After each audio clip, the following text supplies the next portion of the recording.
I felt compelled to make a video. I did indeed. A couple of things. I posted this video on Facebook, and it's gotten some traction, and I'm here for it. I love it.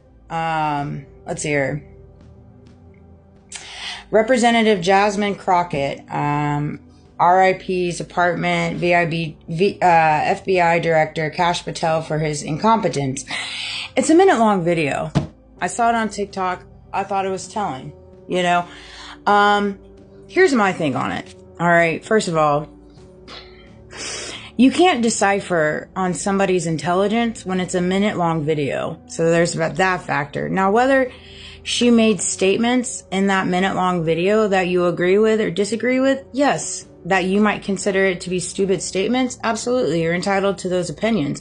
But truthfully speaking, you can't gauge somebody's intelligence based off a minute-long video. You just can't. It's just not possible. So there's that factor of it. And when it comes to the borders and those coming in illegally, do I understand that that's a crime? Absolutely. Absolutely. And I understand that completely. And I understand the mechanics behind what they're doing in reference to the borders. And I'm not saying I agree with it or I disagree with it. My feelings are up in the air when it comes to that. However, do I understand it's a crime? Absolutely. But here's what I also understand.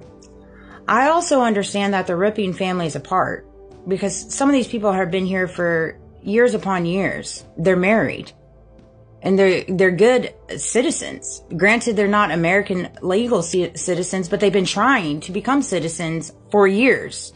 For years. Okay. But given the mechanics of all that's involved, they haven't been able to do so. And it isn't because they haven't tried, because believe me, in different ways they have. But the systematic ways works against them, not for them. So just put that into factor, as well as, here's my thing, is we have American citizens doing very egregious things to one another. Hence what happened to Charlie Kirk. Okay? Hence, in different ways, what's happening and has happened to me. Okay? So, that's my only intake on it. And given my testimony, my purpose, and my walk, I can talk about it. Because there is freedom of speech. And I can have my opinions, and you don't have to agree with them. Just as I don't have to agree with yours, but we can still talk about it. And we can respect each other to understand that we're going to have disagreements in certain opinions. And that's okay. That's okay. So, I just felt compelled to make this little video, as well as I wanted to touch on this. I see so many things on my algorithm when it's just like, forgive them and let them go and da-da-da. Like, man, I have forgiven. I have forgiven. But it doesn't mean I forget. I forget. Now I have forgiven and I have let go.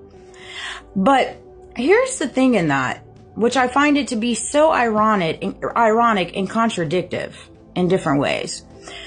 When you haven't walked through people's paths, all right, in their lives, in their seasons, and you have no idea what they faced in reference to systematic abuse, until you've walked the shoes that they have walked in, we can't be out here giving messages to tell people to do X, Y, Z. Yes, to elevate, you have to forgive.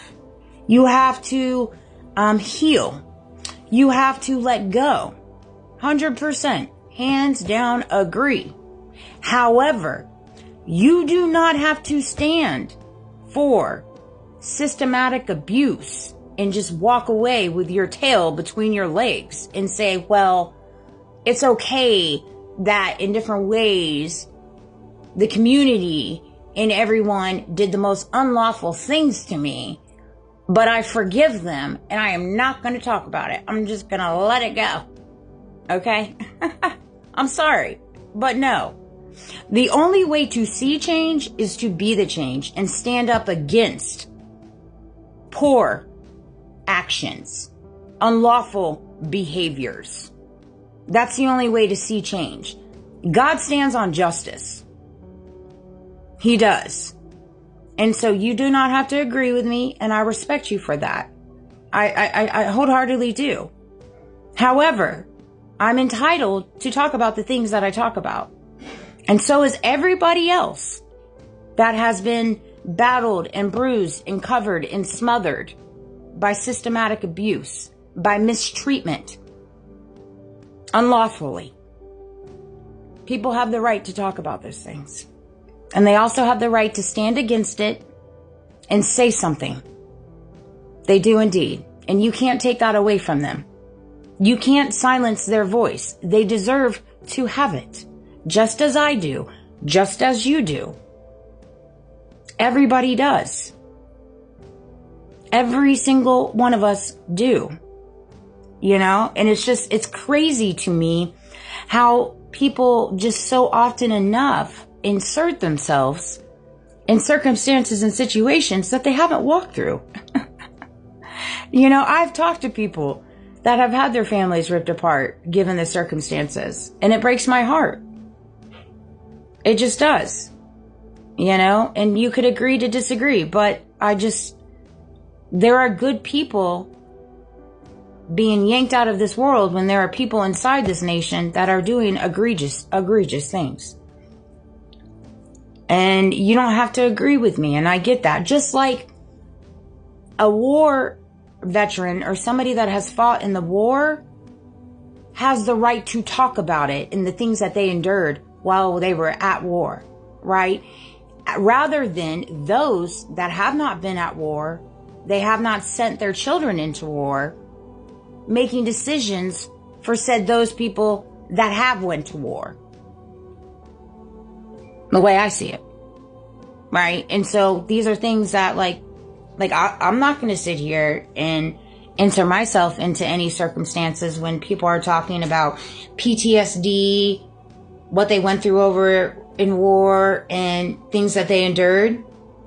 And a lot of the times we see all these war veterans and all these veterans on the street because they never were given a voice. And they never were treated properly or fairly. In different ways, a lot of veterans aren't treated fairly now. So, I mean, we just have to really look at the bigger picture. And that's what I always try to find, the bigger picture. And I'm not saying my vision is the right way or it's the wrong way, but it's what I stand on and it's what I feel. And I go along with what I stand on and what I feel. You know, everything that I've walked through, everything that I've been through, everything that I've seen. Man, yeah, I can use my voice. And if they want to plaster in reference to, yeah, they want me to just be quiet. Of course they do. That would be easier for them. I get that.